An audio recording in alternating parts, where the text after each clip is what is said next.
Good evening, everyone. Thanks for joining us. It is March 14th, 2024. This is a meeting of the Mayor and Council of Princeton, New Jersey. If we could start with the meeting statement, please. Adequate notice of this meeting was provided in accordance with the requirements of the Open Public Meetings Act, including the time, date, and location of the meeting. In addition, the agenda and all related materials were posted electronically and made available to the public on Princeton's meeting portal in advance of the meeting. Thank you. And Michelle's going to do the land acknowledgement for us. We gather today on the land of the Lenni Lenape. As members of the Princeton community, we aspire to show appreciation, respect, and concern for all peoples and our environment. We honor the Lenape and other indigenous caretakers of these lands and waters, the elders who lived here before, the indigenous today, and the generations to come. Thank you. Can we have roll call, please? Ms. Perone-Lambros? Here. Ms. Niedergain is excused. Mr. Cohen? Can we I'm sorry. Hey, Adam in the back, can you just check to see if David is Liz Cohen possibly David? He's transitioning. Sorry? He's transitioning. Yeah, Adam, let's grab Liz Cohen and see if it's David.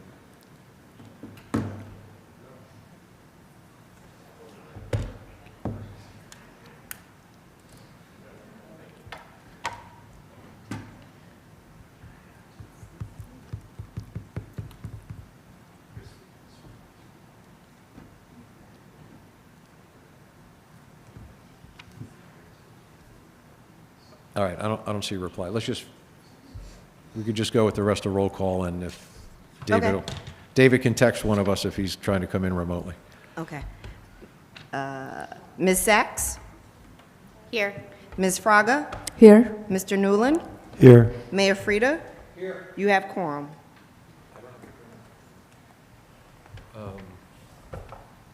Okay, thank you. Sorry. If you'd like to join us in the Pledge of Allegiance, please stand.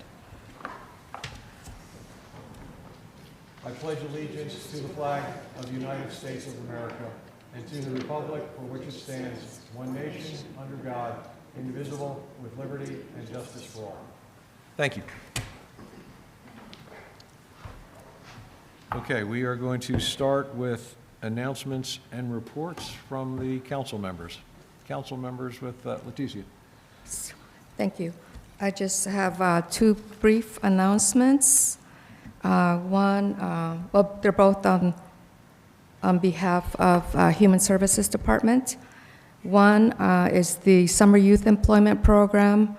Its application process is open now for the this year's Summer Youth Employment Program, which is an 8-week program for youth between the ages of 14 and 18 who live in Princeton and attend Princeton schools.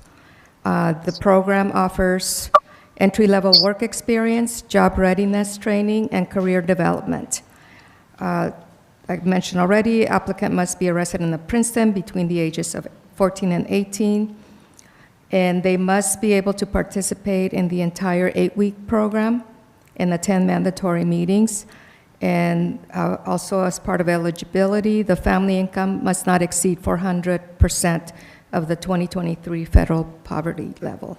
Anyone interested in the process, there's actually going to be an interest meeting on Wednesday, April 3rd from 5 to 7 p.m. at the Princeton Public Library to learn more about the Summer Youth Employment Program, and it's going to be in the tower room at the 2nd floor. I also wanted to announce the Loteria, which is a Mexican bingo event, a community building event, will be this Saturday from 2 to 5 p.m. at Art on Hellfish. It's hosted by the University Art Museum in collaboration with Human Services and also Center for Modern Aging, the new name? Yes. We are excited to have some of our police officers are going to join us as celebrity callers. And on behalf of Human Services, Want to thank the police department and also the PBA who donated 2 children's bikes that are going to be given away as prizes. That's it. Thank you very much. Other council announcements or reports? Okay, and I just want to note for people that Councilman Cohen has joined us remotely, so he's able to hear us and he can chat when he needs to. Okay, if there's no other, any staff announcements or reports at this point? No? Okay. How about the Experience Princeton report? And Isaac Kremer, the Executive Director, is here to join us tonight. Good evening, Your Honor, and thank you for that reminder. Isaac Kramer, Executive Director, Experience Princeton. So with that, 4 things we worked on in the last 30 days, 4 we're working on in the next 30 days, and 1 big item you need to know about. To start off, we've had further discussion around allowable uses. We especially want to thank the mayor and the council for continuing to engage with us on this important issue. We're looking into getting additional professional guidance to assist with helping to make the needed changes. Second, we've completed a successful Restaurant Week promotion with 44 participating businesses this year. Our gift card sales have exceeded $50,630 in 559 gifts that have been bought. And we've seen of those total redemptions of $9,768.45. Banners have been designed and they're installed in support of the Bloom Local campaign. Special thank you to the council members who were supportive and involved in planning this initiative, which celebrates all things spring, but also kindness and how we relate with each other and how we keep our public places, our storefronts, looking their best. So expect to hear a lot more about that soon. And this week we completed training with Donna Ann Harris with Heritage Consulting, Inc. So our board took several hours to find ways that we can be even more effective as a board, working together and moving forward so we can serve our stakeholders and be an effective partner also. So what are we working on in the next 30 days? Very pleased to share our next Experience Princeton meetup will be Thursday, March 28th at Princeton Pizza Star.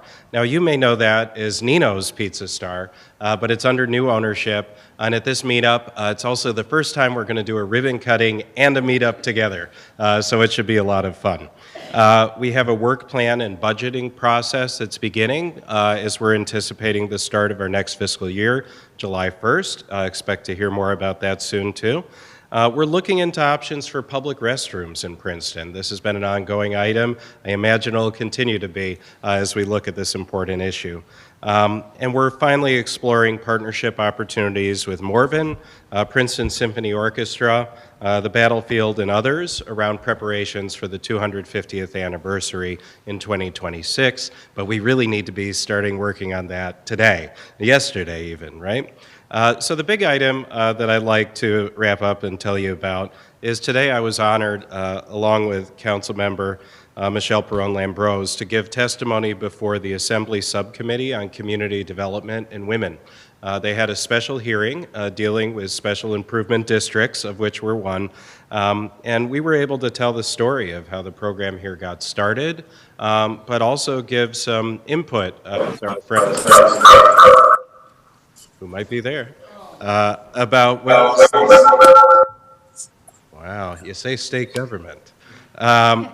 Give input to our friends in state government about ways that improvement districts can be an even more effective tool to help achieve community revitalization and supporting small businesses. So I think it really was a remarkable moment for an organization 15 months old to be alongside Newark and other leading communities throughout the state that were present. So with that, that's my report.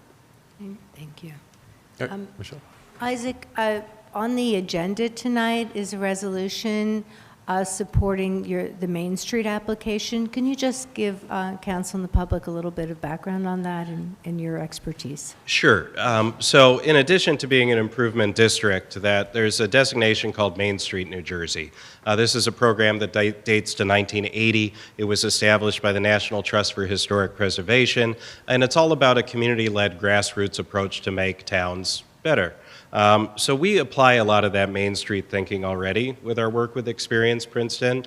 What this resolution does, though, is it tells our friends in state government, in this case the Department of Community Affairs, that we'd also like to be recognized as a Main Street, New Jersey community.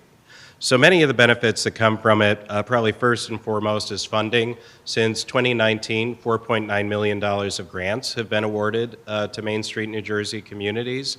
In fact, there was a recent grant cycle of $150,000 per community. So that can begin to become a significant amount of money for an organization our size and with the number of the members that we have to serve. So we are seeking this designation, and this would put us in a really elite group of communities in New Jersey. There's presently 25 Main Street, New Jersey communities. They're able to accept 5 in this application cycle, and the last time the application cycle was open was 3 years ago. So we're going to give it our best shot, and we certainly appreciate your consideration and hopeful support of the resolution before you tonight. Thank you. Thanks. Any other questions for Isaac? I just want to say that all good initiatives need good leadership, and you have brought that. I think on the quick look back, we made a real good decision to do an SID, so hats off, Michelle Lambros. And, you know, let's continue to move forward. Bloom Local, I would encourage everyone within the sound of my voice to support Bloom Local. It is a refreshing, if you will, no pun intended, idea to get behind our businesses, our parks, but most of all and foremost are the people, the individuals who care for our parks and our open spaces and keep our community clean and safe. So everyone, please give some thought to getting behind Bloom Local, and congratulations, Isaac, on all you're doing, and also congratulations on a very successful restaurant week. Thank you. Thank you. Sorry. Okay. Anything else for Isaac? Thank you, Isaac. Thank you, sir. I'm sorry, 1 second. Okay. Yep, absolutely. Okay, sorry. So next up, we have a special award of recognition for Small World Coffee. Jessica is in the audience. So I think what we're going to do is maybe just take a paragraph each. Michelle will start, and we're just going to work our way right on down and see how this goes. That'd be great. It's all about you. And yeah, and before we start, I just want to say, and Jessica, this is the first, I hope, in many, and you've got the 30 years anniversary that was a catalyst. But this is something we really need to start to do, is really recognize the contributions of our businesses in our community. So with that, we'll start. Shall I start? Yeah, you start. and Oh, then I'll start. We'll just go down the line. And So David will okay. jump into at some point. Yeah, okay. I'll read the first 2 paragraphs and then turn it over. So, Small World Coffee here is an award of recognition. On behalf of the mayor and the entire council, I am honored to present this distinguished award to Jessica Dury and Brant Kosaboom, co-owners of Small World Coffee. Today we celebrate not just a business anniversary, but a milestone of 30 years of their unwavering leadership and significant impact within the Princeton community.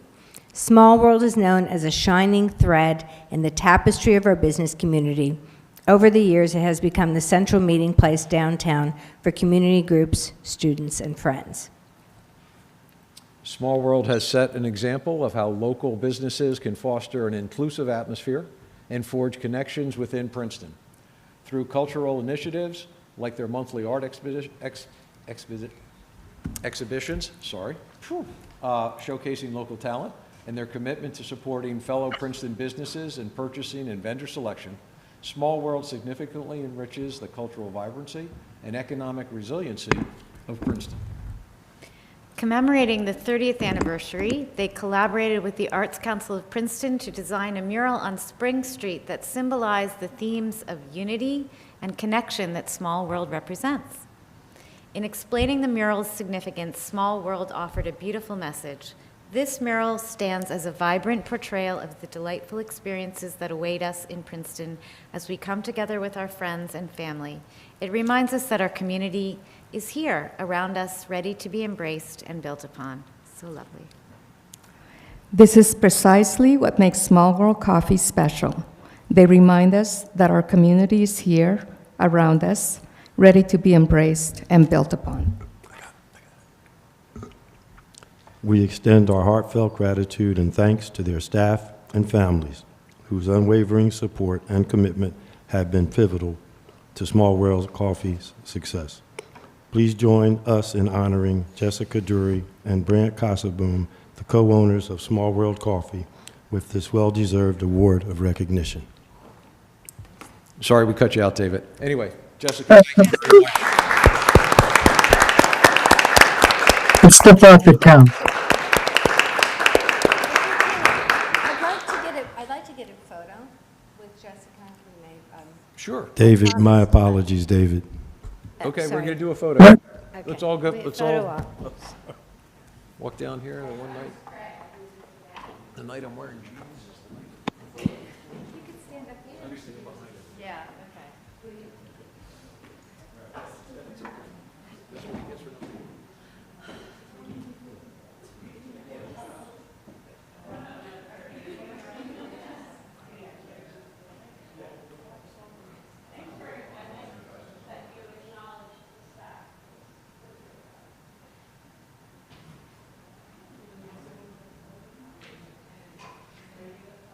I guess I am.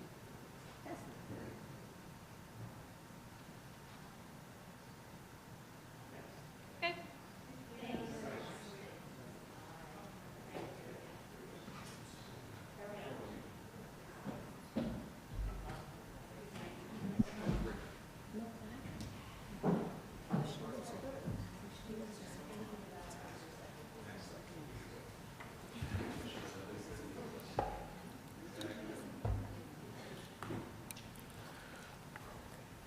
Okay, next up is a short, I think is the key word, short presentation on our 2024 annual goals.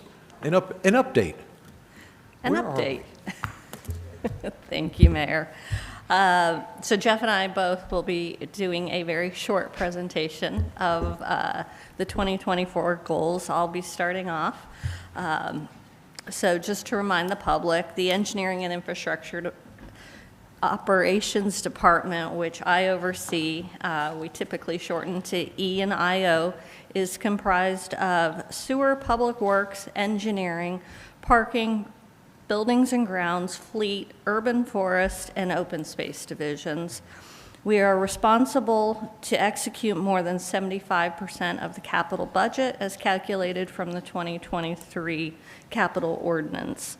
We have identified 53 goals and priorities for 2024, which will satisfy the council's themes of resilience and climate action, social equity, transit, streetscape and parking, affordability, good governance, and land use planning.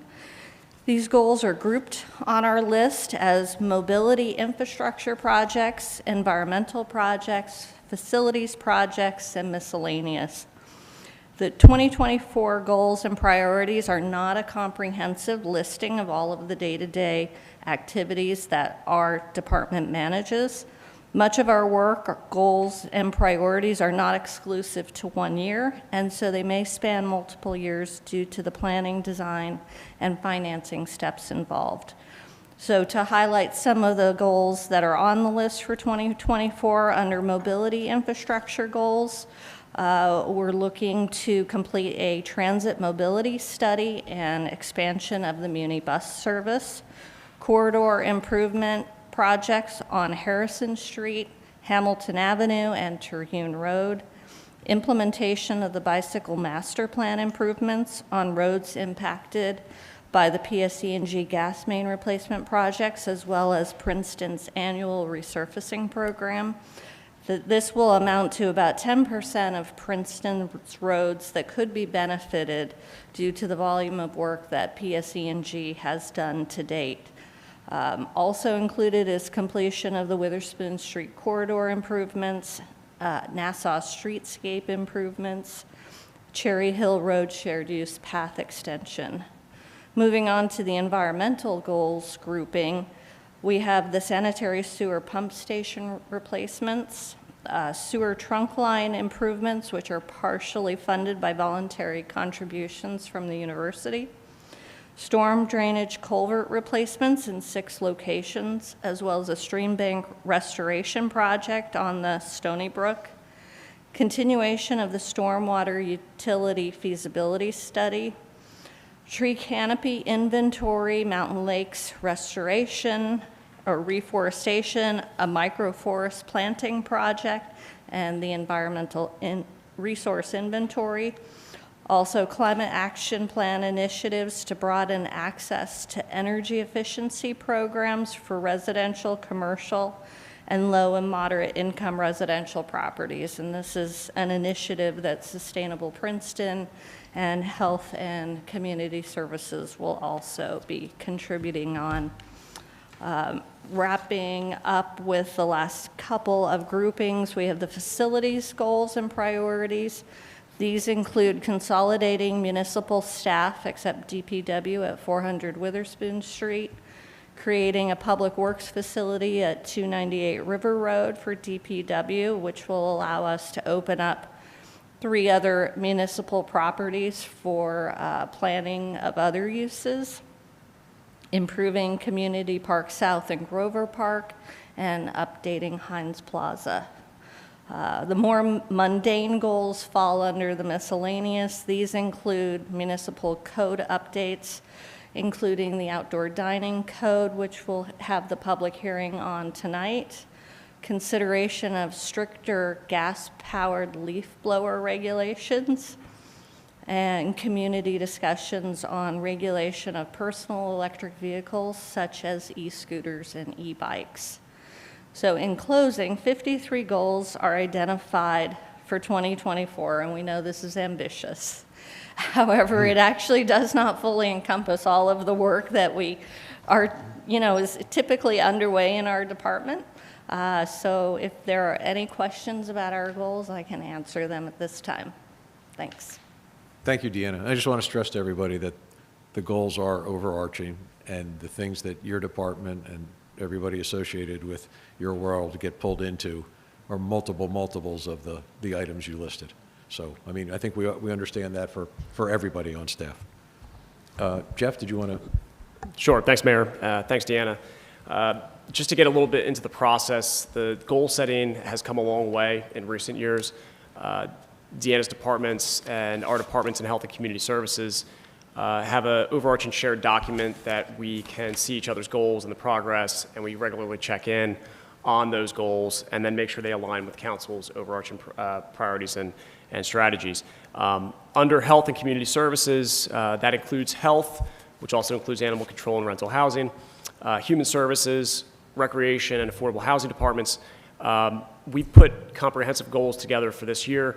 We don't have as many as I&O. I think we're at around 26, but some of our goals are actually 6 or 9 month long projects, so we tried to be as cautious as we could with setting those goals. The majority of our goals look at social equity, affordability, good governance, and land use planning and for the built environment, which are those overarching priorities for mayor and council. The majority of them also look at outreach, prevention, and integration of services to address community needs effectively. So looking at the high-level goals, under the health department's purview, the first half of 2024 is looking at national public health reaccreditation. This is the first time we've gone through the process. It's a 5-year process for the health department, so that will be due by the end of June. So for the first 6 months, that's really where a lot of the focus is going. We're also actively working on the mayor's wellness campaign, which is integrated with many community partners and stakeholders. And this year, we're looking at harm reduction and overdose prevention and awareness. And lastly, we're looking to complete all required rental lead inspections by the July 2024 deadline. And those efforts are obviously continuing to safeguard our most vulnerable populations from the harmful effects of lead. Human Services has focused their efforts on homelessness prevention in collaboration with the newly acquired community partner and contractor, Catholic Charities. And by joining forces with Catholic Charities, they seek to provide an array of resources such as rapid rehousing, food distribution, and connecting the community social programming. And furthermore, they're looking at the expansion of youth programming under Human Services that will be geared towards workforce development and empowerment for our youth population in Princeton. Recreations endeavors encompass the improvement and expansion of recreational facilities, specifically Community Park South, which we were heavily integrated with also Deanna's departments, and the promotion of inclusive programming to ensure equitable access to all recreational activities. Affordable housing, their department's goals revolve around fostering developer engagement, streamlining housing contracting processes. Additionally, continuing from 2023, they're working on expanding the existing home improvement program while streamlining and formalizing the municipality's community development block grant program. And these initiatives are geared towards creating a more diverse and inclusive housing landscape, responsive to the needs of the community, including our workforce. And then we also put together overarching and cross-collaborative goals from all of the departments. These are departmental goals that we have a lot of overlap with. Obviously, one of those is the Community Park South redesign. Also, support for community center planning and service provision, support for a laundromat build, and complete integration of Catholic Charities, behavioral health, and community services into municipal operations model. And just a little bit more about that, now that we're a few months into that new contract. Their facility in Princeton under Catholic Charities will be known as Princeton Integrated Behavioral Health. This partnership has already shown a positive trend in accepting new clients. This month alone, we've seen more Princeton clients come through the door than we've seen in the previous few months, which has been fantastic. A lot of this is attributed to their model, which is considered a certified community behavioral health clinic, which provides flexibility in mental health delivery in the ever-evolving landscape of behavioral health. The communication with their staff has been fantastic, and their eagerness to help out is developing a strong collaborative partnership already. And the goal for this year is to continue to support their efforts to provide these services to Princeton's diverse population while ensuring they're being provided in a fiscally responsible way. Overall, these goals demonstrate a responsiveness to the emerging community needs and continually refining and expanding services to better serve the residents. We strive for a holistic approach through the meeting of these departments and the overlapping of goals via cross-collaboration, innovation, and proactive measures to enhance the quality of life for all residents in Princeton. And as Deanna mentioned, these goals are really, we try to keep them more so from a quality versus quantity perspective, so staffers know what those goals are for that year, because as Deanna mentioned, every day is different, and when we get tasked with an emergency or a situation that we've got to drop everything for, the goals act kind of as the finish line for where we hope to get by the end of the year. So again, lastly, that's where things are, and we'll continue to update the goal progress quarterly, and I'm sure whenever Mayor and Council would like, we're happy to come back and give a status update. Thank you. Yeah, I think it would be important to do a quarterly update so we keep track of where we are. And I just want to reemphasize too that, and thank the three of you for making sure that the department heads are well aware of the goals. And I know that the goals are referred to at all your department head meetings as in conjunction with what is everybody doing. So that's appreciated, and obviously pretty important if we're taking the time to set the goals to make sure everybody in the organization knows what they are and tries to work towards them. Do we have any council comments or questions? No? Okay. Just, a big thank you. This is really important that we do goal setting on a regular basis, and I do think we've come a long way in the past 4 or 5 years in terms of how we're doing it. So I just thank you for your leadership in helping put this together. And I think doing quarterly updates would be really helpful. So appreciate it. And I don't know when you have time to sleep, but thank you for all the hard work. Appreciate it. Thank you, Michelle. Okay, thank you very much. Next up on the agenda, public comments for items not on the agenda. So if anyone in the room or somebody on Zoom wants to talk about something that is not on the agenda, we're going to start within the room. You just come up, you say your name and address, and the timer hopefully goes on, and you have 3 minutes, and welcome. Good evening, everybody. My name is Lisa Wu. I reside at 2300 Emerald. First of all, I want to thank Councilman Newland come to our building, discuss the commercial bus stop to set up. First of all, I want to know how long has been for other buildings that has a stop, and I want to see how long we've been discriminated against. I was told the resident in the neighborhood against. First of all, they own their property, but they don't own the city. City belongs to everybody. Just because it's inconvenient or they don't like it, that's why they have been against it. I hope that we can have that stop as soon as possible, because we have 2 buildings. There's 155 units. That's a lot of residents. A lot of people, they don't have their own vehicle, so they rely on public transportation, especially during the winter time.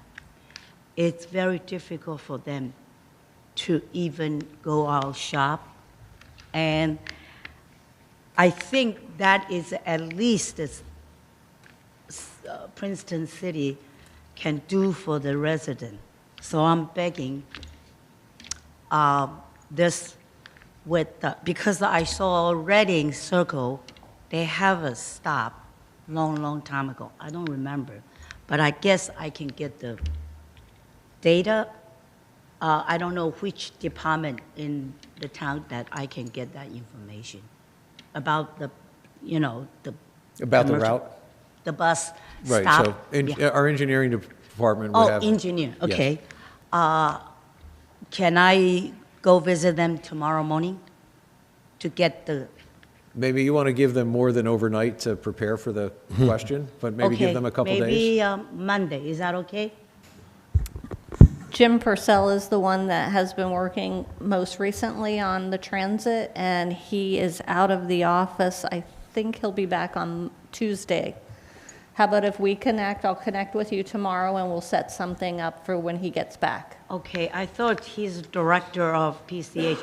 I know he's also engineer by Yes. trade. Okay, He is. okay, that's fine. Can I leave my contact number? I think I have it already. Thank you. Thank you. Thank you so much. Sure. And I want to wish you re-election this year. Thank you very much, and thank you, everybody. Thank you, Lisa. Thank you, Ms. Wu. Is there anyone else in the room that has a comment? Sure, just come up, again, say your name and address. And Hi, my name is William Morrow.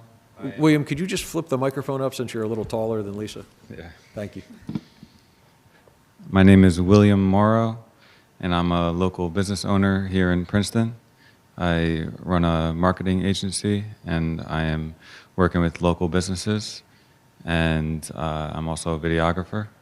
And so one of the things that I do in order to travel around the town is I ride an electric skateboard, and I find it kind of difficult to get around.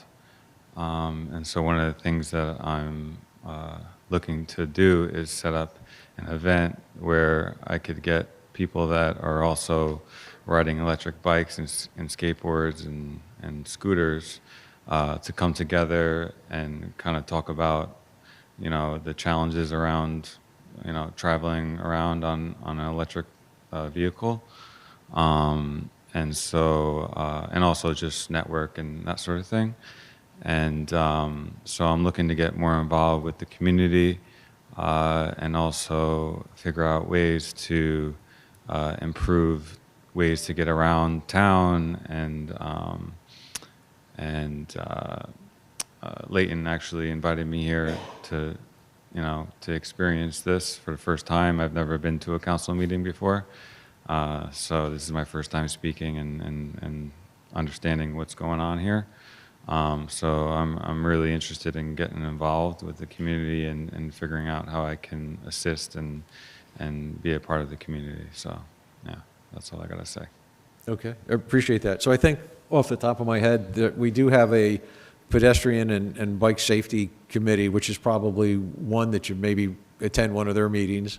The other thing, not to put Sustainable Princeton on, but Sustainable Princeton usually has an event where they have electric vehicles of multiple types.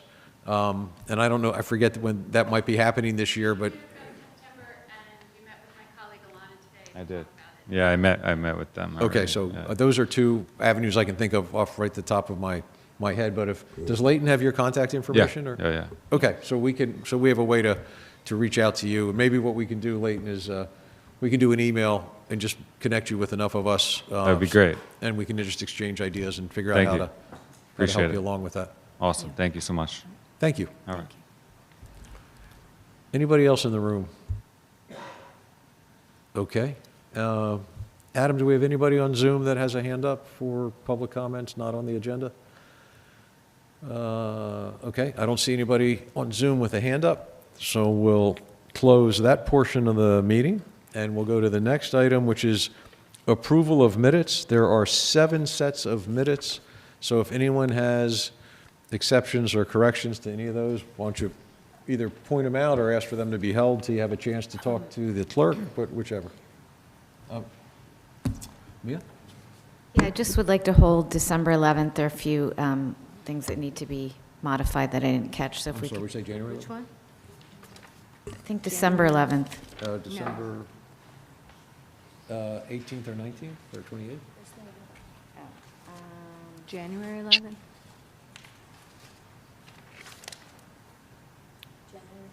Maybe it was, let me just go, 1 second.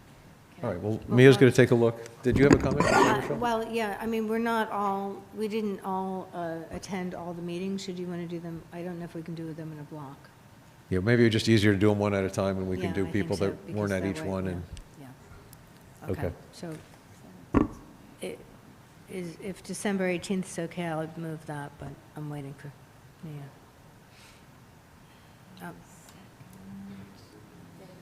David, are you second? I am seconding it. Okay, sorry.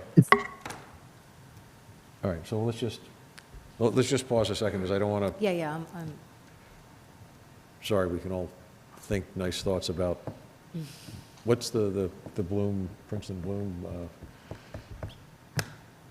what's Bloom the local? Bloom thing we're doing? Bloom local? Bloom local, thank you. Think good thoughts, nice thoughts, and how pretty it's going to look. It says December 11th. what about Bloom Local? It's December. We're having some nice thoughts about Oh, the spring bloom? Okay, so here's I'm sorry. So in the agenda package, wait, a minute, this is tonight's meeting, right?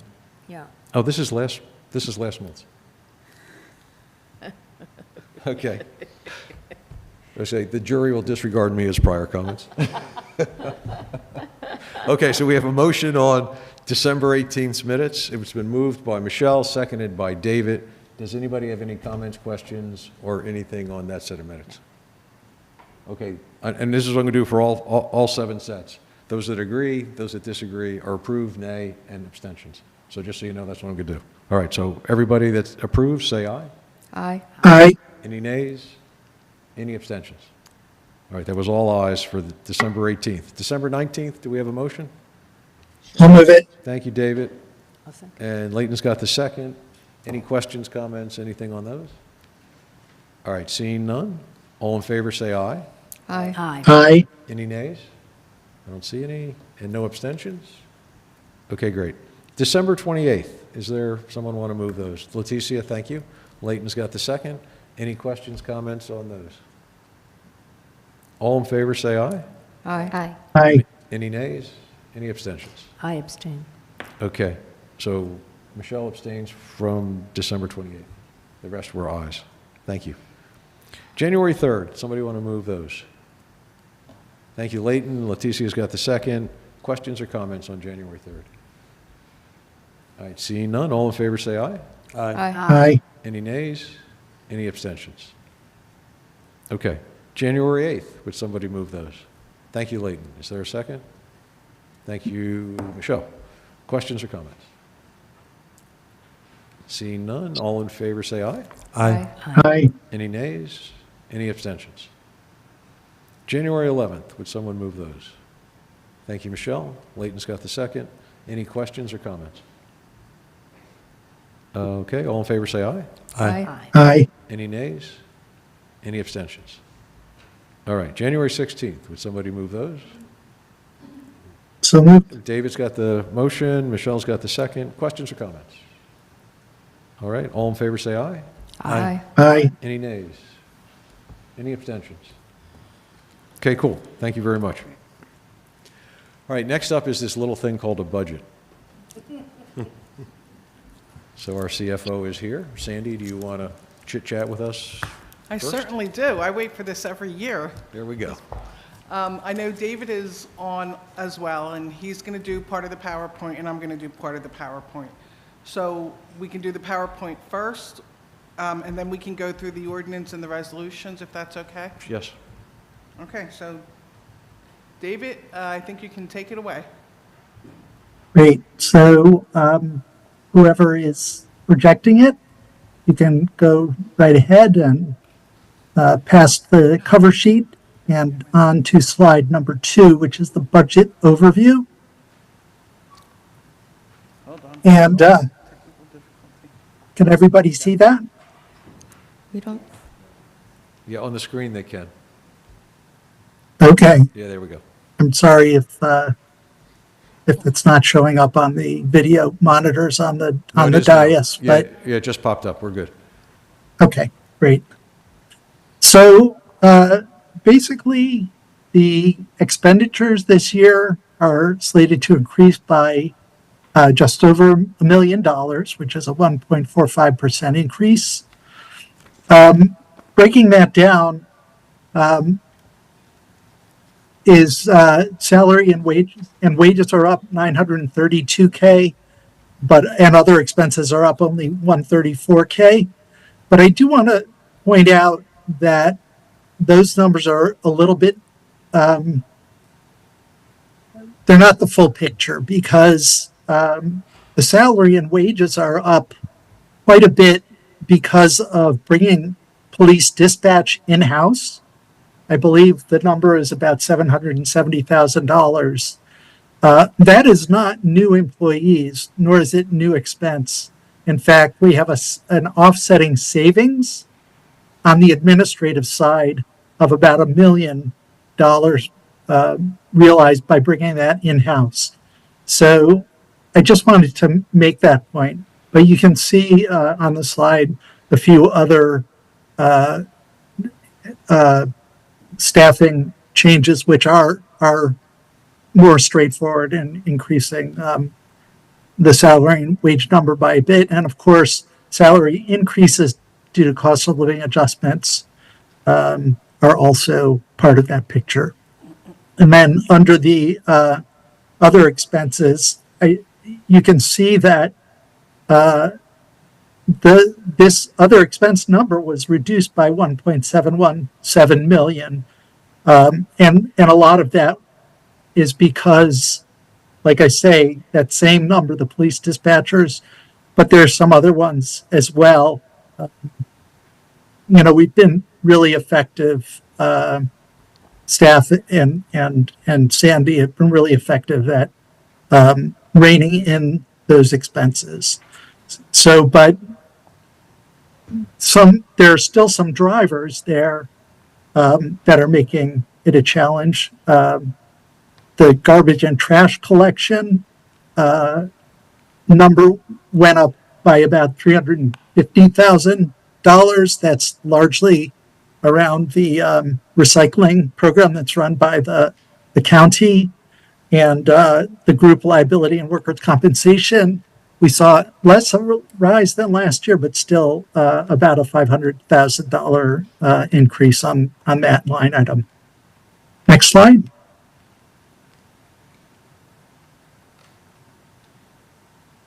Okay. So in summary, you can see here that basically it's just a recap in table form of what I just talked about, the breakdown of the budget increases. And then the next slide, which are the revenue drivers. So far I've been talking just mostly about expenditures, but where we're getting our money from is a very important factor this year. And the very top item there, the ARP funding, that's the American Rescue Plan. We lost almost $3 million this year that we had been seeing for the last few years through the pandemic relief that was coming from the federal government. And so, that's always the the hidden downside of getting these boosts to your budget is when they end, you have to compensate for them. So underneath, you can see revenue increases. We were lucky last year and had a significant increase in the surplus. We saw more revenues than anticipated, so we were able to bring 2 million over from surplus without really negatively impacting our balance on that line item because we saw that increase last year. And then these other ones, I'm not going to touch on every one of them, but I want to say, generally speaking, these are very conservative numbers. These increases that we're budgeting for are based on increases that we saw last year. So, for instance, the interest rate in the country meant that our funds that are invested in interest earning instruments saw this $400,000 bump in the income that we were getting, just an increase on those funds that were in the bank. I also want to mention the Avalon Bay. That's an important one. That's the first pilot payment for the Avalon project on Fanet Circle, almost $600,000 that did come in this year. Hotel motel tax, that 90,000 increase is just from recovery from the pandemic. That's the Nassau Inn seeing increased business. We're hoping this coming year that will actually go up quite a bit more because the Graduate Hotel will be coming online, but we haven't counted those chickens before they hatch. So, yeah, I think, and then of course the bottom line is the amount to be raised by taxation, which is once we've, seen all of the revenue, all of the expenditures that we're needing to make this year, and all the sources of revenues, the amount to be raised by taxation is what we need to do to balance the budget. Oh, and I did want to touch on one other thing, just because people might be questioning it. The Princeton University increase in revenue of $250,000. People may be wondering, hey, what's up with that? Because we, just completed this fantastic new agreement with the university, but that's kicking in this year. So expect to see that number increase in coming years. We did see the university move some of their properties from the tax rolls, but they're making us whole with an increased contribution. We're not counting that as a revenue increase this year because it's just coming under a different line item. It's the revenues are the same. So those are the first 3 slides. I'll turn it over to Sandy at this point. Okay, thank you, David. So we talked a little bit, and I think David hit on some of these with the budget expenditure drivers. You can see the list in front of you, but just a couple that I will hit on. The police other expense budget is up this year by about $236,000. We've provided a continuation of the police vehicles that they always budget for every year, but during the pandemic, they were not able to get vehicles. Right now, we're still waiting for the vehicles from 2022 to come in. So we still have money in 23, and moving forward, this will put them back in the correct cycle of their acquisition of police vehicles. Human Services, we saw an increase in their budget for staffing and also for an agreement that we have with Catholic Charities to provide some of the resources that were being done by Corner House. So you'll see there's also a significant decrease in the appropriation for Corner House. David hit on some of these other things, the group insurance, the recycling from the county, And then pensions is one of the ones that we see every year, that comes through our budget, and, it goes up every year. So we wanted to just do a quick chart and show you where we are right now. And let me start by saying, when we first started this process back about, 2 months ago, we were at an 8-cent tax increase. We knew that there was a lot that we could do to this budget, and with administration and with the mayor and with David, we went through all these budgets, and we were able to bring a lot of them down because of their trends in spending. So they're not spending the money, yet they're asking for the same amounts every year. So we really took a hard line look at the last couple of years to see where their spending trends were. And so with that in mind, we were able to bring the municipal tax rate down to a 2.2 cent increase, which will cost about $191 for a residential property assessed at about $853,000. If we add that with the library, which is, part of our budget as well, that rises to about $218. And so these were all the budgets that I just mentioned that we went through, and we looked at some of their spending, we looked at some of the trends, and I'll point out a couple of them. IT, they took a hard look at their software maintenance. I think they've changed a lot since Phil's been here, and they were able to bring that budget down by $190,000. We looked at OEM, fire, and fire inspection. Again, based on their usage, we were able to bring their budgets down. We did the same thing with vehicle maintenance and buildings and grounds. In the health department budget, we were able to reduce that by $20,000 because there were two interlocal service agreements we had with Montgomery. One was for health education. Jeff was able to, one of his staff members took that task on, and so that's being done in-house. And then also animal control, we had a backup for the ACO officer, and we were able to have one of our recreation employees now fills in when the animal control officer is not around. So we had a little bit of savings there. And then, of course, the significant one that we talked about was Corner House. I mean, that budget came out, and that was about $670,000. That was the municipal share. So that was what we were contributing. In addition to that, we also saw a savings, of $500,000, but that was offset with grants that we were getting. So I put it in here just to mention that you could see overall how much that Corner House dropped, but significantly was the municipal share of that.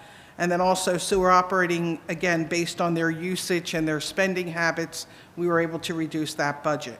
So although the budget is going up, had we not made a lot of these changes, it would have been going up a significantly higher amount.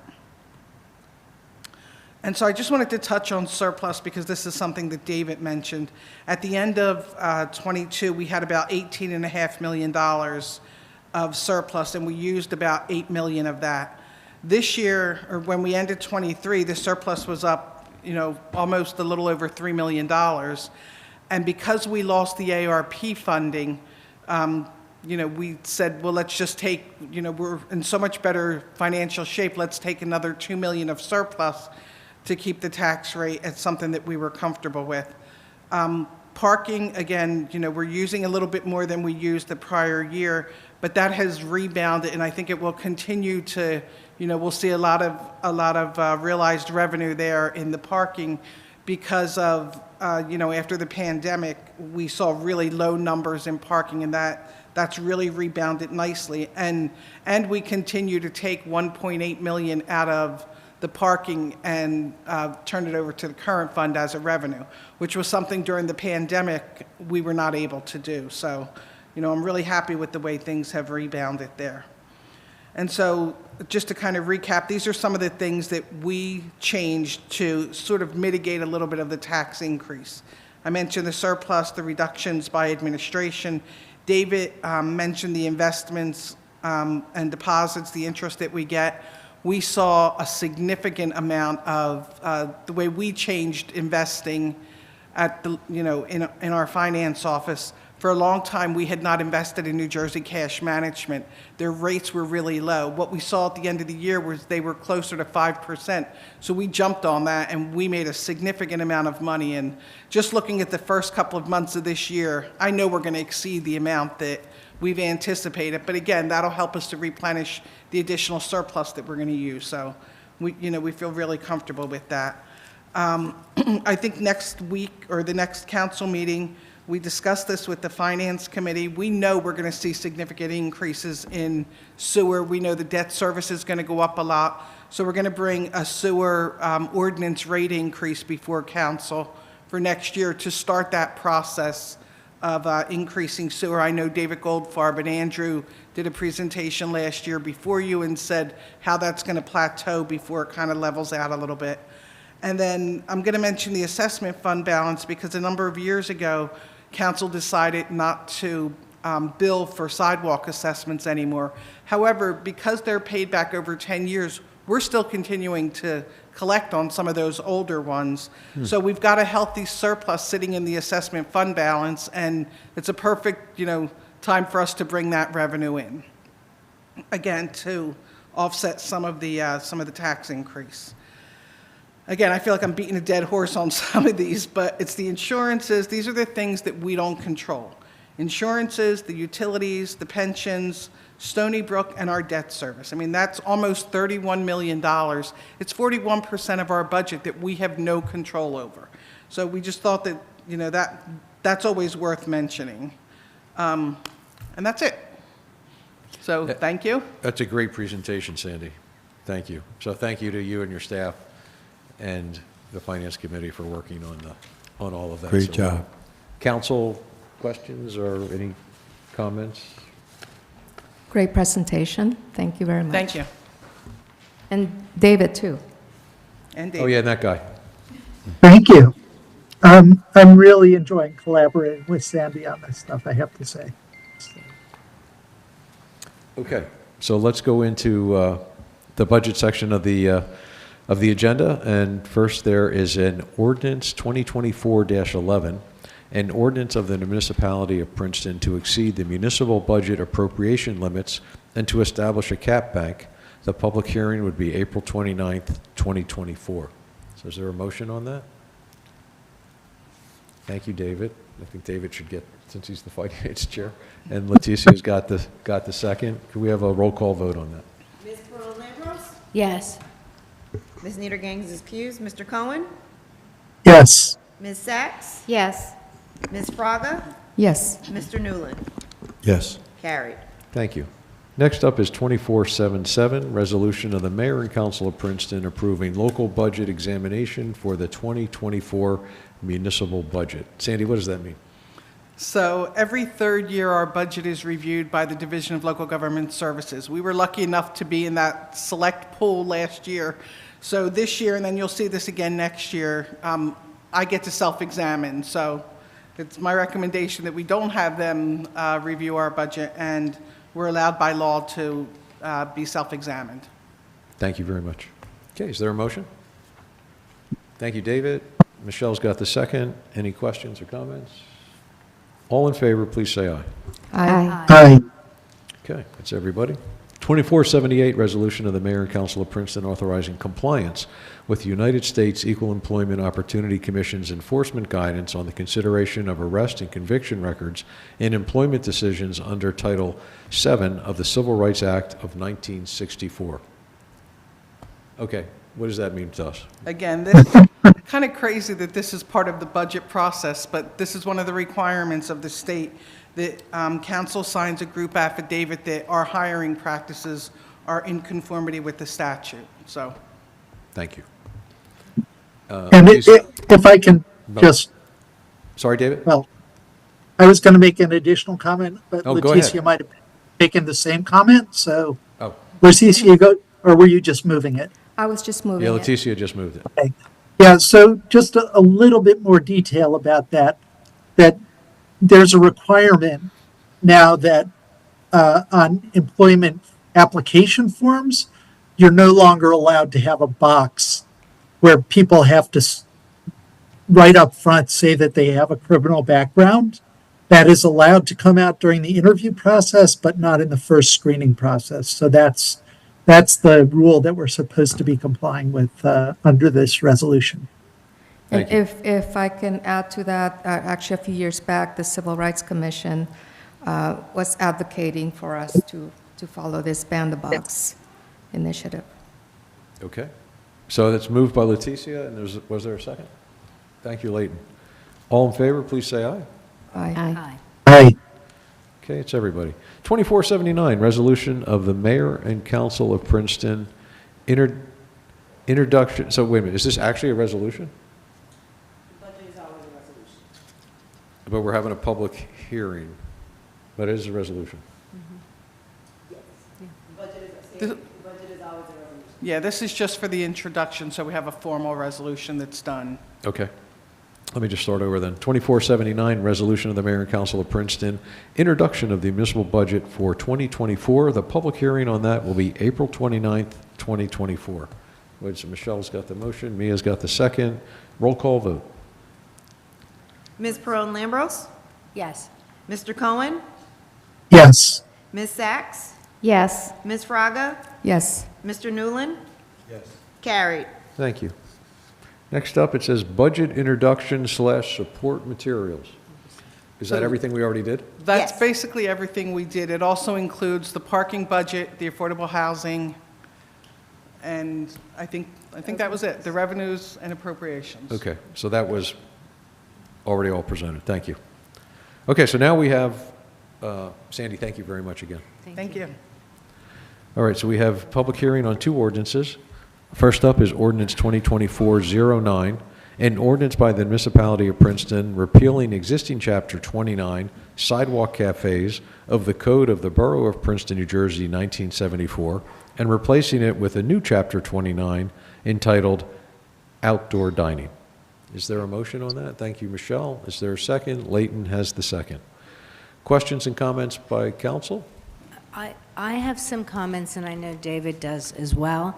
My comment is simply to say I really appreciate the work that Experience Princeton, the Business Committee, the Economic Development Committee team worked together with our staff, with Deanna and Jim and staff, to resolve a lot of the outstanding issues. So I think we've really arrived at a solid ordinance, but I know my colleague David Cohen has one comment on that. So with that, I just wanted to open. Anything? Yeah. Okay. Go ahead. Thank you. Go ahead, David. Was there anybody else on council before we jump to staff to help us understand what we're about to do? Mark, I do have. Oh, David, sorry. Thanks. I'm not used to looking at the screen for council folks. Yeah, Go no worries. Yeah, I mean, I want to say I am 100% in support of 99% of this ordinance, but I do have one concern, which I did raise at our work session, and which I want to share with my colleagues and with the public, and that has to do with partitions enclosing the areas that would be used for this outdoor dining. I have always had, I guess the example that I want to refer to is PJ's Pancake House, which has for years had an outdoor dining area in front of their location with partitions surrounding it. And I always have felt really uncomfortable using the sidewalk there because essentially you feel like you're walking through the restaurant, you're walking through private space when you go there. And so I would really much prefer not to see the dining areas enclosed, but rather see tables, chairs, benches and whatnot, but without an enclosure for that reason, for that psychological comfort reason. And then my other concern is aesthetic, which is that right now the ordinance doesn't make any requirements in terms of, it does say they can be taller than 3 feet, but they have to be transparent above the 3 foot level. I am dreading people coming in with plexiglass partitions, to meet that requirement. I don't see any reason why they should be over 3 feet under any circumstances. And I do think that they should be consistent, just like our other street furniture. I mean, we've been spending a lot having Arterial do design for us on Nassau Street, choosing, consistent, aesthetically pleasing street furnishings. And I think that if we're going to allow the partitions, and obviously I'd like to hear how my colleagues feel about this, but if we're going to allow them, I would like to see some kind of standard for what they're going to look like instead of allowing each merchant to make decisions on their own. So that's my concern. Thank you, David. Other council comments? And okay, Michelle. Yeah, I appreciate the comments, David. And, I agree. I think that the idea of having some kind of design standards like we do with furniture for the partitions will keep it from looking like a mishmash. So I think that, hopefully is something that we can move forward with and do. But I do think that there is I think if it's within the dining zone, I don't have a problem with partitions. I'm not sure I really love the idea of plexiglass either, so maybe those 3 feet and stop, and that's enough would be good. But I'd like to hear, what my colleagues think about those two issues. Okay. Other council comments, especially on that specific thing? Where in the ordinance specifically is that? Do we know what section it is? Yes, it's on page 10 of the ordinance. Okay.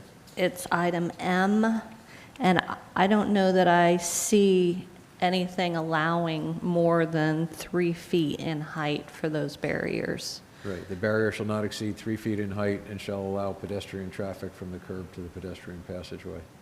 Yeah, you're right. I don't see that either. It may be somewhere else then, or it may have been changed since. But Yeah, I know that there was something somewhere that said if the partitions exceed 3 feet, that they have to be transparent.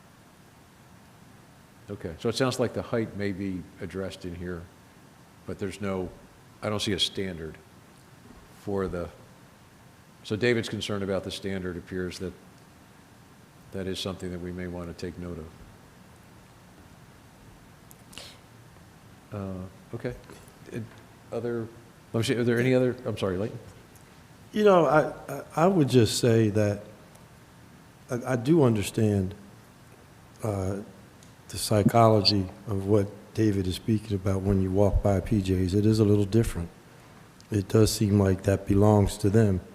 And I guess, if you have a petition around it, it does. And I would only ask, I think PJ's, we're kind of used to that.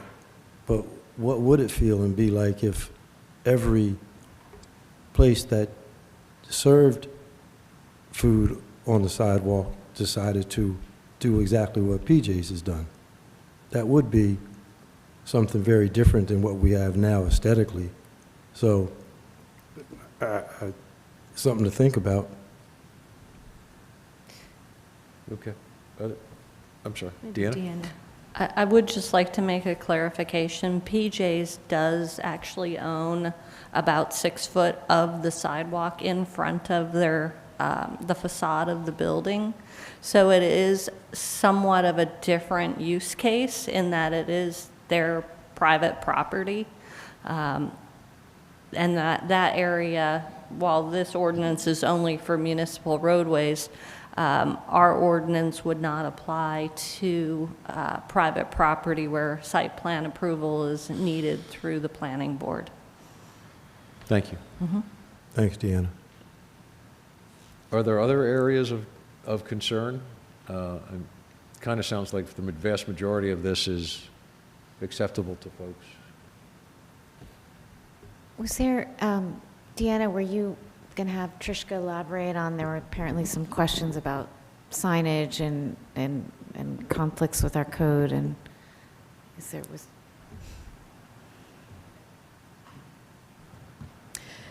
Basically, what we're trying to do is address a policy call that's been made in terms of wanting to allow these establishments to have some kind of identifier on their own outdoor furnishings, like the name or the logo. Sorry, don't know what's going on with my voice. When this first came up, we were trying to figure out how to address it, how to enable it to happen. Yes, in an ideal world, do it through the sign ordinance, but we're still in the process of trying to harmonize it, revamp it. That was going to take quite some time, and we were trying not to, in the meantime, prevent this from moving forward. So there's a very narrow carve-out in this ordinance that just basically says if you have your own name or your logo on your umbrellas, your other outdoor furnishings, we're not going to treat that as a sign. But it's strictly for the purposes of outdoor dining. And I think going forward, once we do revamp the whole sign ordinance, that is an issue that we should be looking at in that context. But in the meantime, given the strong desire to allow this to happen, we were trying to figure out, how to get you there in a way that I'm frankly comfortable with legally, and just can use some refining in the future. Totally makes sense. Was that the issue, Deanna? That was the issue. Right, so There that's, was another issue relating to sandwich signs, but I think that's really a non-issue, especially the way Michelle responded to it. Right. Basically what the regulations say is that the sandwich signs that have to be within what this ordinance calls the furnishing zone adjacent. It's not a furnishing zone, it's the zone adjacent to the building. And so I think Josh was expressing some concern that there was a conflict, but I think the rules are clear. If you want to have a sandwich sign, it can't obstruct the walk areas. So if you don't have enough sidewalk width to have your seating and your sandwich sign, then you have to not have the sandwich sign. so let me just jump, thank you, David. Let me just jump back Yeah. to the prior discussion. And it's section P on the same page 10. For purposes of this chapter only, the display of the licensee's name and/or logo on its outdoor furnishings, which, e.g., retractable awnings, umbrellas, partitions, etc., shall not be considered a sign. The area of such display shall not exceed 2 square feet per valance in the case of awnings or umbrellas, or per panel in the case of partitions. So, retractable awnings, what's the difference? So I understand what an umbrella is, but a retractable awning to me is something that's already on the facade of a building, and that would come under the sign ordinance. But now we're saying this doesn't, so I'm trying to understand what is this awning versus an awning that's already on the front of a building? Exactly. That's exactly. This would be an awning. It's an overhead covering for the dining area that could be attached to the facade of the building. I think just for outdoor dining purposes, that's where we're trying to make a distinction to allow this until we get the sign ordinance updated. So theoretically, someone could get a sign application denied and then turn around and say, oh, this is a retractable awning over a food area and I can put my signage on here. I think that's something we'd want to look at, because I agree in terms of the ambiguity in that particular term. We can do a couple of things. We can not adopt tonight, and we can refine that language. You could adopt the ordinance, and then we come back with a refinement. But I think either way, that is an ambiguity that ought to be clarified. I would agree. I mean, my only concerns are with M and P. Yeah. M is the partitions, and P is this thing about what is or what is not signage, but No, and I think the intent is not, for instance, to allow a restaurant to then just have an awning that is basically there permanently under the guise of it's covering an outdoor dining area. Mind you, the furnishings for the outdoor dining areas can only be up during certain parts of the year. However, I agree that there is an ambiguity and a potential conflict there that should be cleaned up. right. Michelle? Can I make a suggestion? I think that originally we really were talking about the table umbrellas. Correct. Could we strike the awnings part and leave the table umbrellas? Because I don't think that would be substantive, and quite frankly, I don't. No, I'd be fine I think with the that. awnings is really more the issue here. Mhm. Could we do that? That I'm And- comfortable with. So I can make a motion then with that amendment to strike the retractable awnings from the section to. It makes it M? much That's cleaner P, right? legally. That really does the trick. I'm sorry? That makes it much cleaner legally. That Yeah, does the trick. Yeah, Yeah, 'cause I I think think it's- that makes. yeah. and Especially because yeah. that term is explaining, I mean, the base intent is not changing, which is allowing it on the outdoor furnishings. The retractable awning is there as an example of, so I think removing it is Exactly. fine. Exactly. Yeah, well, That you have really to- wasn't, I yeah. don't think that was the discussion. And then, while we're making amendments, could we then adjust the, what do we call them, the partitions to then have to be approved in some way or have some design guidelines? Is there something we could do that's non-substantive to include that? If all you're adding is a requirement that there be some design guidelines, that's borderline, especially because then it's, okay, then now who creates them, who adopts them, what's the process? If you're actually going to try to build in some basic guidelines, yeah, that I think is something that you would need to put back out to the public for comment before Right. adopting. To add design guidelines tonight, not that we Yeah. have them, but theoretically, if we did, would be a If you did, significant, yeah. significant change. But, Yeah, okay. so let me just, hey, Isaac, can I put you on the spot for a second? What is your reaction to us playing with the partition section so let's say we could go from one extreme to the other. The one extreme is just leave it as is. The other extreme is take partitions out of the ordinance for tonight and come back when we have some kind of guidelines. You've been involved in this. Thank you, Your Honor. I've deployed over $1 million of outdoor dining equipment stuff. I can tell you in my 20-year career, I've had exactly one sidewalk partition that I've done. Sidewalk partitions are not created alike. I work with a company, and I'm not promoting them, but it's called Select Space Partitions. That has very tasteful panels, which can be laser engraved with the name of the business or the name of the district. You can put planter boxes in the corners of it. You can even have a partition all of planters. There's so many ways to approach it. I think it's a rich topic worthy of discussion. But from my experience, that if we want to go through the process of coming up with a standard, if we want to say this, not that, I think it's a worthwhile exercise. Though if it prevents us from getting approval of this ordinance, as we're right on the verge of the outdoor dining season beginning, I think that could potentially be problematic. Thank you. Yeah, no, thank you. Exactly what I wanted to hear. So I'm just wondering, Trishka, if section M were to be deleted, is that a significant change, or is that one that would allow us to vote on the rest of the ordinance along with the other change that Michelle had moved? I will about tell the you in a minute, as retractable soon as I awnings? get back to subsection M. Yeah, it's page 10 of Yep. the, page 82 of the agenda, page 10 of the. Yeah, no, I have it in front of me. So that would just be taking it out altogether. Let me just read the words.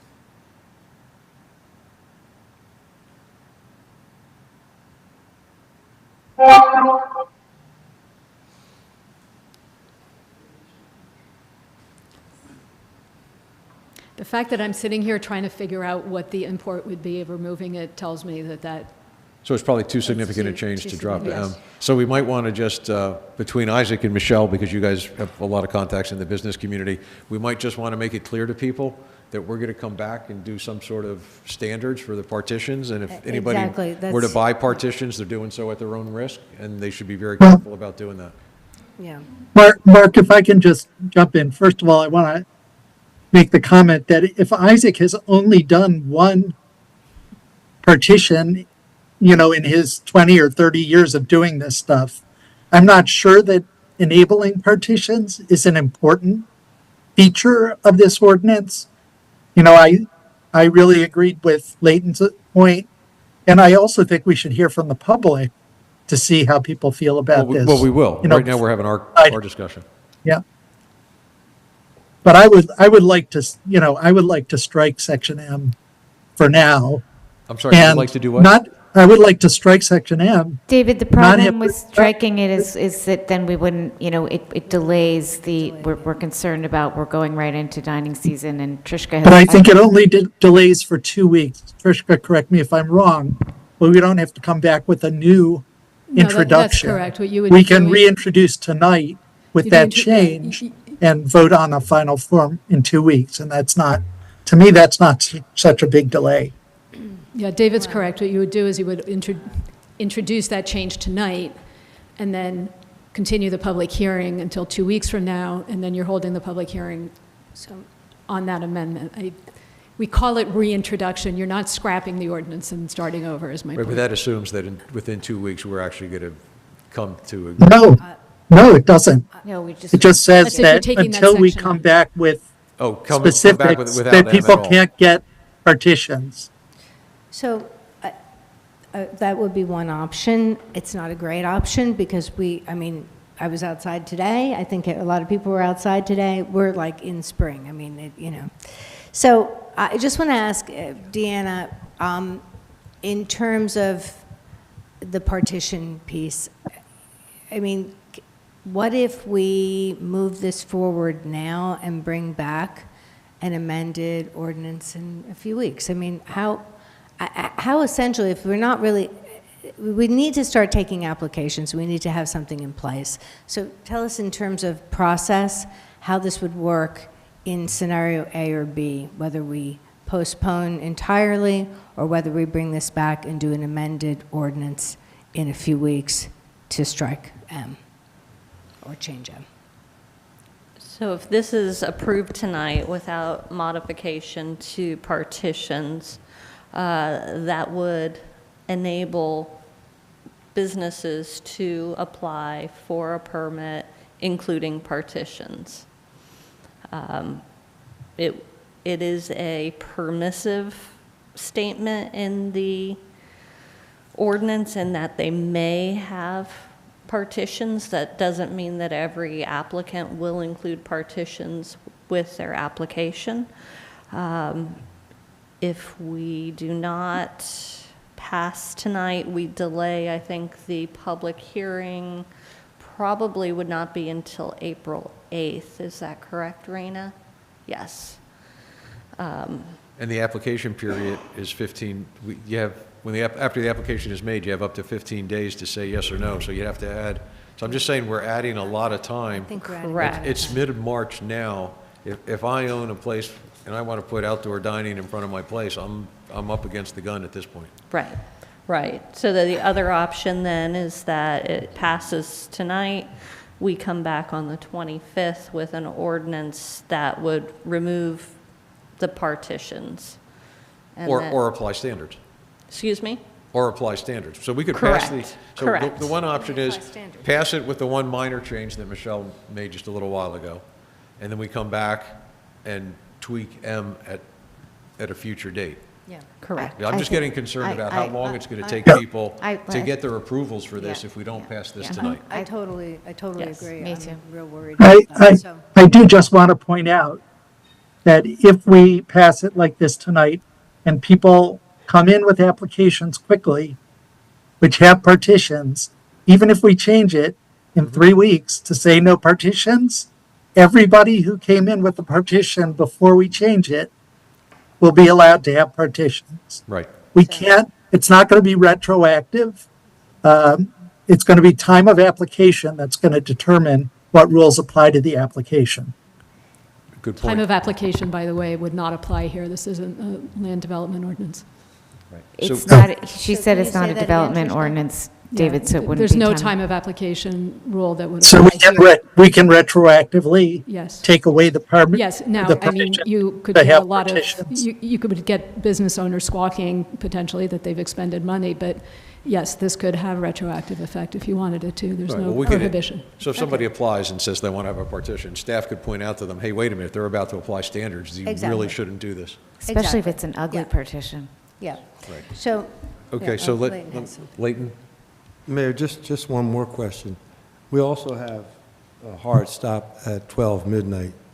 And I'm just thinking, there are times when across Nassau Street, people are going to want to be out much past 12 at reunions and different things like football games. Is there a way we can put a caveat in there that on some occasions it may go to 1 p.m., 1 a.m.?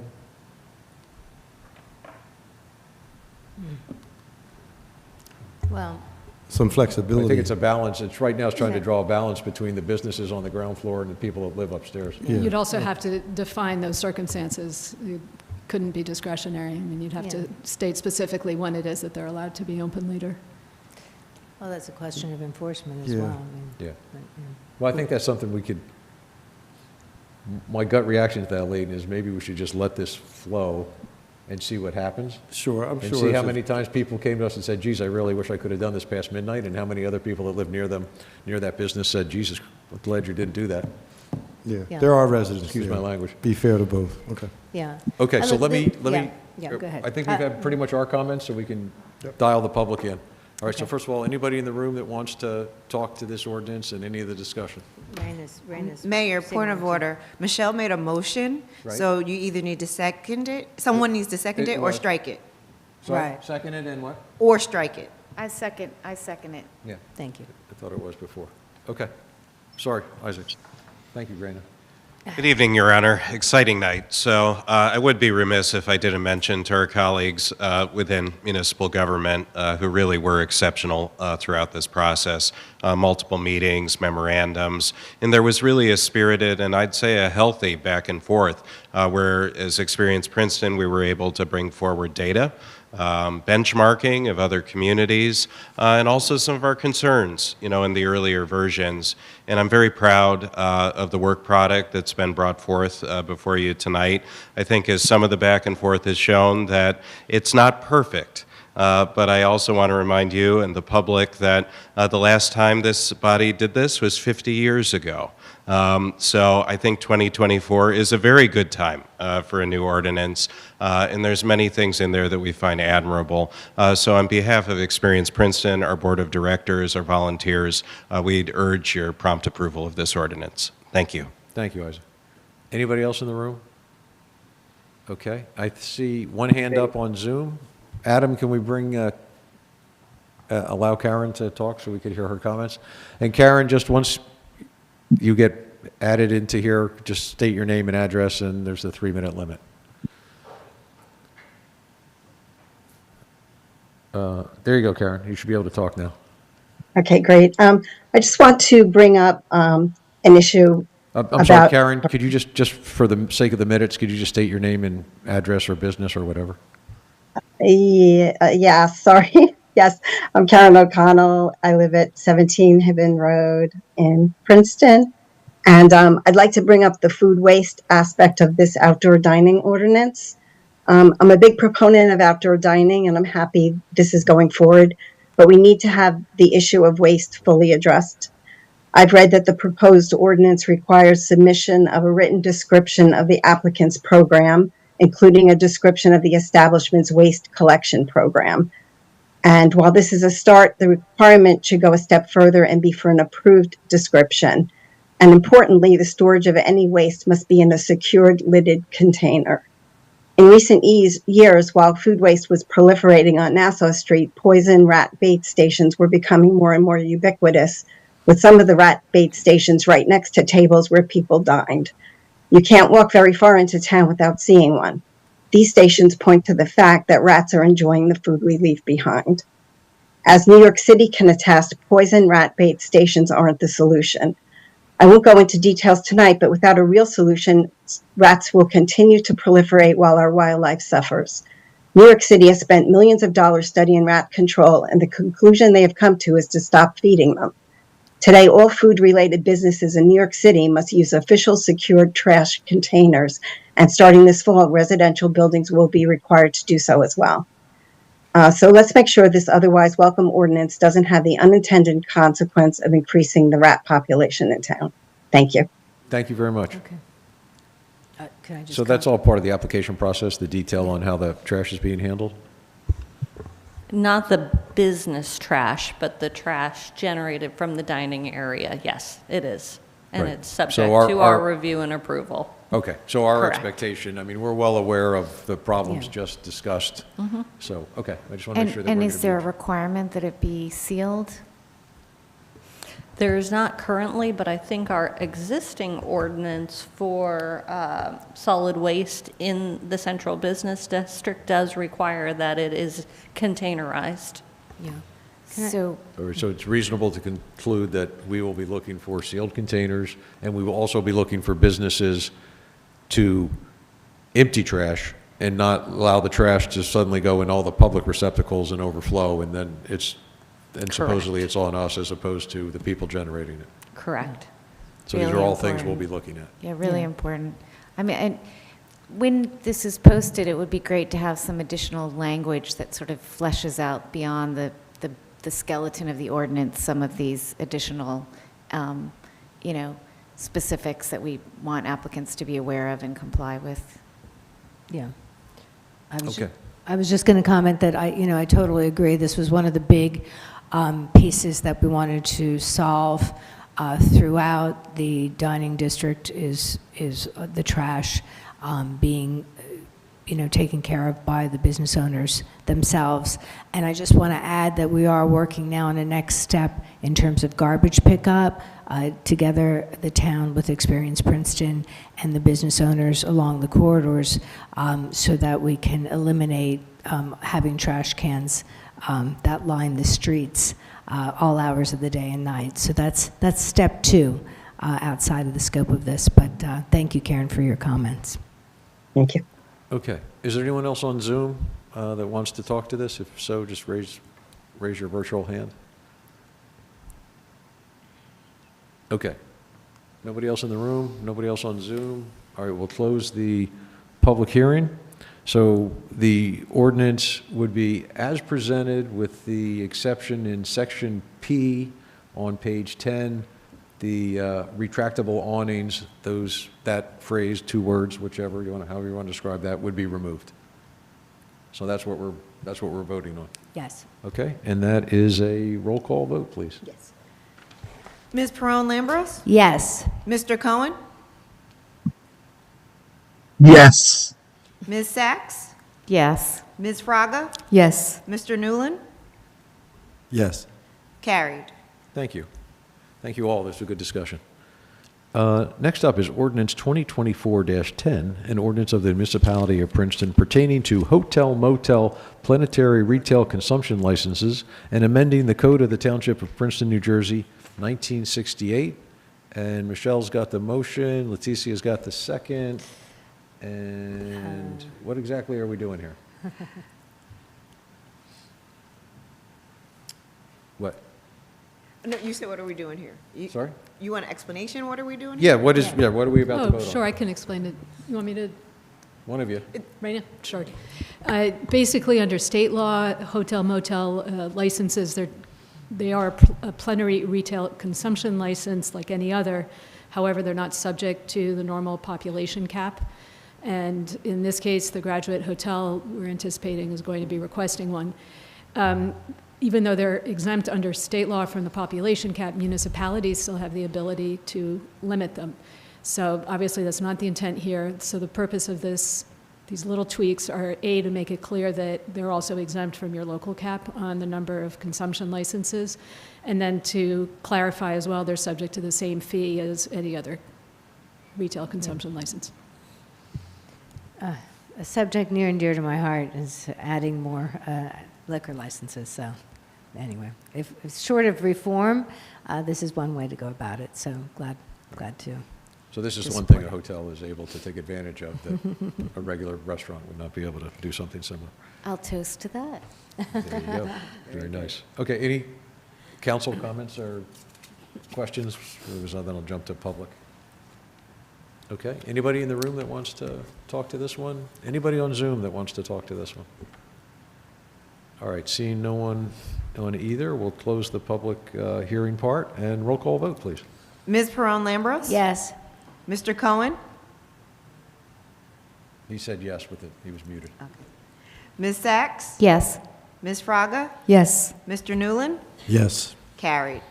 Okay, we have 2 ordinances to introduce. Ordinance 2024-12, an ordinance by the municipality of Princeton authorizing the acquisition of negotiated purchase of property identified on the tax map of the municipality of Princeton as Block 1001, lots 1, 2, and 14, located at 725 Herrontown Road, 823 Herrontown Road, and 915 Mount Lucas Road, pursuant to NJSA 40A12-1. Public hearing April 8th, 2024. Is there a motion? Thank you, Michelle. David's got the second. Roll call. I'm sorry, Mayor, I actually want to introduce it with a really minor modification so we don't come up against the same kind of timing issue. I think Trishka will agree that it's minor. There's a section which deals with who will be providing the funding for this. I don't have it right in front of me, so maybe somebody else can find that.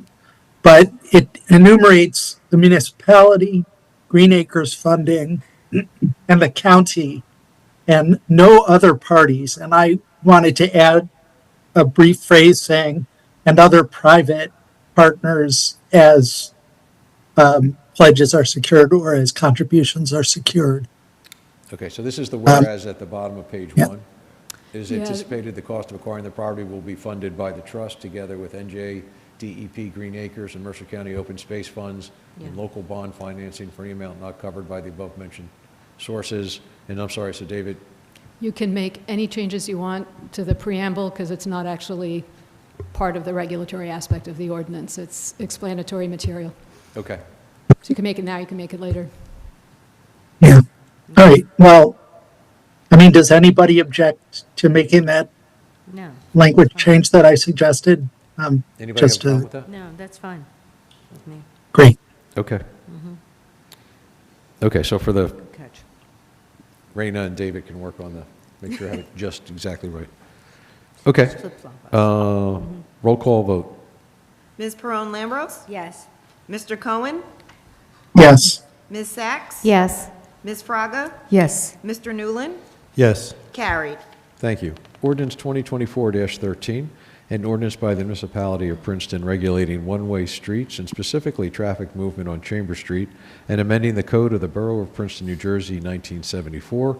The public hearing will be April 8th, 2024. Thank you, Michelle. Leticia's got the second. Roll call vote. Ms. Perrone-Lambros? Yes. Mr. Cohen? David, you said yes, right? Yes. Yes. Sorry, I didn't hear you. Ms. Sachs? Yes. Ms. Fraga? Yes. Mr. Newland? Yes. Carried. Thank you. And just to remind folks, when we do ordinance introductions, there's really not discussion on them because there's a public hearing down the road, so you don't want to get into the public hearing before the public hearing, which was advertised, actually starts. So that's why that, on the ordinance introductions, we go right to the roll call vote. All right, resolutions, we have a number of them. 24-80, resolution of the Mayor and Council of Princeton authorizing a contract with Waste Management of New Jersey, Inc. for municipal solid waste and recycling dumpster services for an amount not to exceed $70,000, utilizing quotes in New Jersey State Contract T2665 for solid waste collection statewide. Is there a motion? Thank you, Leighton. Mia's got the second. All in favor? I'm sorry, questions or comments? All in favor, please say aye. Aye. Aye. Thank you. I think there was, let me just do that again. All in favor, say aye. Aye. Aye. Okay. No nays? Everybody said aye. Sorry, I just want to make sure. 2481, resolution of the Mayor and Council of Princeton rejecting proposals for home energy assessments for residential units. Is there a motion on that? Thank you, Leighton. Is there a second? Thank you, Michelle. Any questions or comments? All in favor, please say aye. Aye. Aye. Aye. Okay. 2482, resolution of the Mayor and Council of Princeton authorizing the second extension of the license agreement 2024 season in the amount of $29,100 for the operation of the canoe and kayaks concession extension by Stefan Anadaska DBA Griggstown Canoe and Kayak Rental. Is there a motion on that one? Mia, thank you. Michelle's got the second. Questions or comments? Seeing none, all in favor, please say aye. Aye. Aye. 2483, resolution of the Mayor and Council of Princeton authorizing the award of a contract to Atlantic Tactical, Inc. for Safari Land holsters and Sig Sauer firearms for $47,128.22 utilizing quotes and New Jersey State Contract T0109 17-Fleet-00787 for law enforcement equipment and supplies. Leticia's got the motion. Leighton's got the second. Questions or comments? All in favor, please say aye. Aye. Aye. 2484, resolution of the Mayor and Council of Princeton authorizing an increase of $39,817.37 for the professional services agreement with Princeton Hydro for Phase 1 of the Stormwater Utility Feasibility Study, resulting in a final contract amount not to exceed $137,176.37. Mia's got the motion. Is there a second? Thank you, Leighton. Any questions or comments? All in favor, please say aye. Aye. Aye. 2485, resolution of the Mayor and Council of Princeton authorizing an increase of $39,500 to the professional services agreement with Princeton Hydro for Phase 2 of the Stormwater Utility Feasibility Study, resulting in a new contract amount not to exceed $189,353. Thank you, Mia's got the motion. Is there a second? Thank you, Leighton. Questions or comments? All right, seeing none, all in favor, please say aye. Aye. Aye. 2486, resolution of the Mayor and Council of Princeton authorizing the award of a professional services agreement to Greenbaum Rose Smith and Davis LLP for an amount not to exceed $40,000 for legal services as special redevelopment counsel to Princeton. Is there a motion? Thank you. Mia's got the motion. Michelle's got the second. Questions or comments? All in favor, please say aye. Aye. Aye. So we have a screen here in front of us that I look at so I can see like who's raising their hands. And what happens is the screen reverses people. So in my brain, I'm going, well, wait a minute, Michelle is there and not here on the screen. And so I get confused as to who's where. So I'm just explaining sometimes why I pause and get your names wrong. But I love you all, so thank you. 2487, resolution of the Mayor and Council of Princeton authorizing an increase of $75,000 to the not-to-exceed amount for a new not-to-exceed amount of $150,000 for the professional services agreement with Scarinci? Thank you. And Hollenbeck LLC for special environmental litigation services. Is somebody, thank you, Mia, and David's got the second. Questions or comments? Can I ask, so this is just ongoing litigation to get the insurance company to, so it just keeps going on and on. Okay. Chasing Chubb. He keeps spending money. Episode 3, Season 1. Okay. All in favor, please say aye. Aye. Aye. I think it's season 3, episode 1. Yeah, you're probably right, David. You're probably right. Thank you. 2488, resolution of the Mayor and Council of Princeton authorizing Experience Princeton to apply for designation as a Main Street, New Jersey community from the Department of Community Affairs. Michelle has the motion. Is there a second? David has the second. Aye. Questions or comments? Seeing none, all in favor, please say aye. Aye. Aye. Okay. Next up is the consent agenda, and if no one has anything that needs to be pulled out of the consent agenda for discussion, Leticia moving the consent agenda. Yes. Consent agenda is moved. Is there a second? Leighton, thank you. All in favor, please say aye. Aye. Aye. David, do you have a motion? Actually, can I make a comment before he makes that motion? So now that we have a date for the Princeton Half Marathon, November 10th, 2024, plenty of time for my colleagues and staff to start training, may want to join me this year. Oh, Just yeah. putting it out there. We're all running this year in the half just marathon. wanna join. No problem. That's okay. With for We'll moral be on the support. sidelines. Just wait for us. Yep. Okay. Don't start it. I ride my electric scooter. Yeah. I'm going to give it a try. All right, David made a motion to adjourn the meeting. Is there a second? Aye. Thank you, Michelle. All in favor, say aye. Aye. Aye. None. Thank you all for being here tonight. Thanks to everybody on Zoom also. Everybody have a good evening.